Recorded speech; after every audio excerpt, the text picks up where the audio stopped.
इमरान खान साहब का वकील अब्दुल रज़ाक कोयटा केस की समाअत अभी चीफ जस्टिस उमर अता बंदयाल साहब की सरबराही में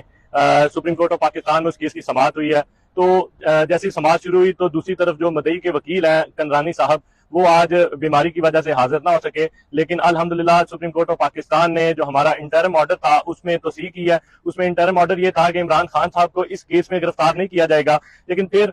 जो बलूचिस्तान हुकूमत है उसकी तरफ से ये इस्तदा की गई कि इमरान खान साहब को हुक्म दिया जाए और हमें इजाजत दी जाए कि हम इस केस में इमरान खान साहब को इन्वेस्टिगेशन ज्वाइन करवा सकें। लेकिन जो है हमारी तरफ से ये मौकफ था कि जब तक इस केस के फैक्ट्स पे बात या हकायक पे बात ना हो सके तो तब तक इमरान खान साहब किसी JIT को में शामिल तफ्तीश नहीं होंगे, किसी किस्म की, चाहे वो बलूचिस्तान गवर्नमेंट ने बनाई गई है JIT या पुलिस ने इन्वेस्टिगेशन ज्वाइन करवानी है, तो इमरान खान साहब इस केस में इन्वेस्टिगेशन ज्वाइन नहीं कर सकते। तो अल्हम्दुलिल्लाह ऑनरेबल कोर्ट ने बलूचिस्तान हुकूमत को ये हुक्म दिया है कि फिलहाल इमरान खान साहब इन्वेस्टिगेशन इस केस में नहीं ज्वाइन करेंगे। छुट्टियों के बाद इस केस को दोबारा फिक्स किया गया है, तो हमें उम्मीद है कि इस झूठे, बेबुनियाद और फर्जी केस जो कि वकील साहब का मर्डर एक खानदानी दुश्मनी की बिना पे हुआ था और केस इमरान खान साहब पर बना दिया गया, तो उसमें इमरान खान साहब इंशाल्लाह सरखरू होंगे।